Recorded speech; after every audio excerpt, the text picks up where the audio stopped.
Ada 7 dusta besar yang ini harus kita ingat sekali, yaitu dusta besar itu adalah bahwasanya komunisme itu mereka sebutkan mendukung demokrasi, nomor 1, nomor 2 hak buruh dihormati, nomor 3 memberi tanah kepada petani, dan kemudian yang keempat menghormati kebebasan berpendapat, dan kemudian yang kelima sama rata sama rasa, yang keenam, nah ini yang dusta yang paling besar, itu bahwasanya komunisme sebagai partai itu tidak anti agama. Ini ditutup-tutupi terus.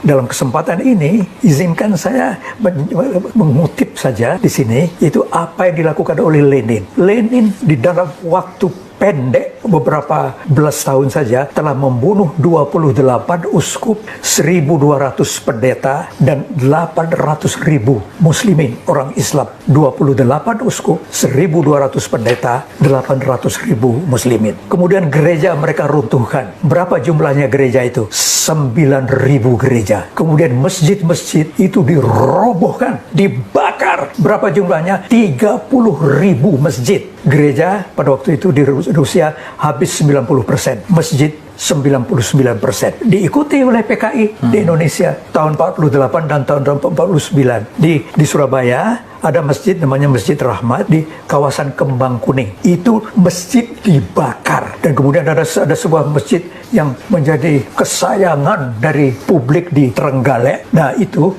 masjid ini umurnya 205 tahun. Pada bulan Maret 49 itu Masjid Agung Trenggalek itu juga dibakar. Nah ini hanya mengikuti saja apa yang mereka lakukan di Rusia itu. Kemudian yang ketujuh, hak asasi manusia. Nah ini yang diinjak-injak habis-habisan. Dan itu mereka ulang lagi sekarang dalam bentuk yang lain.